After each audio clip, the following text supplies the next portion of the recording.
Para você vender farinha, você tem que comer muito arroz com feijão, com o seu cliente. Eu tô falando isso, gente, porque no vídeo de hoje eu quero falar sobre a importância de olhar o mundo com os olhos do seu consumidor.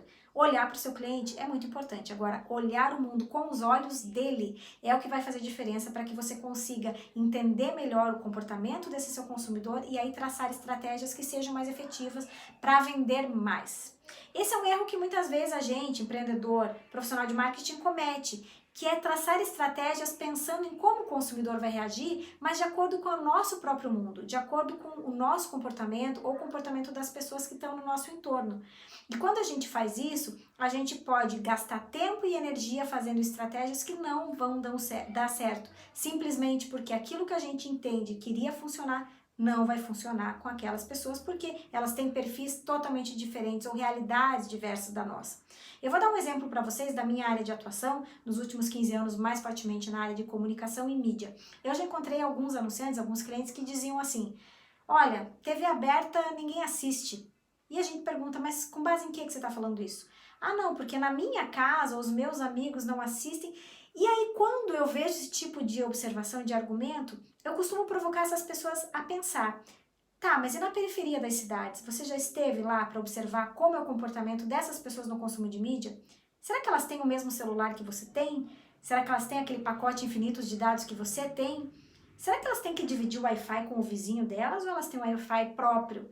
E quando a gente faz essa provocação, a pessoa que antecipadamente falou que ninguém mais assiste TV para pensar e percebe que talvez as pessoas não assistam, mas naquele círculo onde ela está presente. Mas o consumidor, o cliente que compra o produto que ela vende, esse sim tem uma realidade diferente e, portanto, para ele a maneira de consumir mídia é diferente. Isso vale para tudo, não só para mídia, mas para qualquer serviço, qualquer produto que você vende. Você precisa entender como que o seu consumidor age no momento de decidir a compra.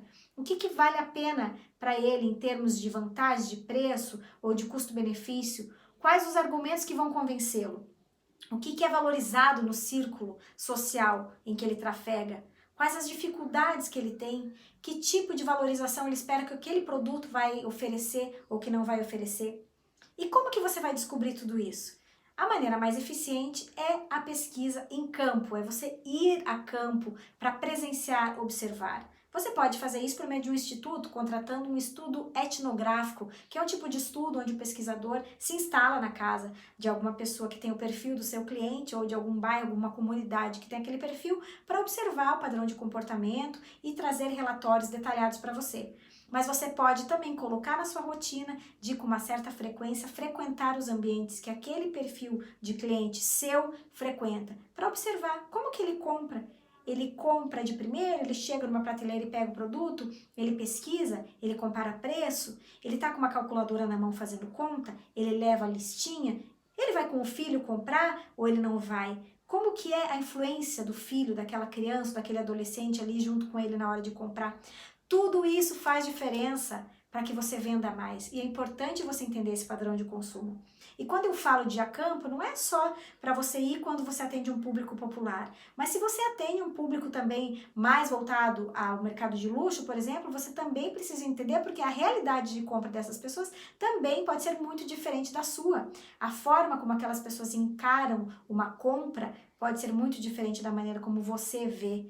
O processo de decisão, talvez para ela o preço não influencie, ou será que influencia? Não sei, você vai saber isso observando, olhando o mundo com os olhos desse seu consumidor. Essa é a dica que eu queria deixar para você hoje, porque eu acredito que isso vai fazer muita diferença para que você venda mais. Aqui no Marketing Facilitado, assim, a gente sempre vai trazer dicas de conceitos de marketing de uma forma mais acessível, mas também alguns outros conceitos que é importante você considerar na hora que você estiver traçando a sua estratégia, para que você venda mais. Obrigada, até a próxima!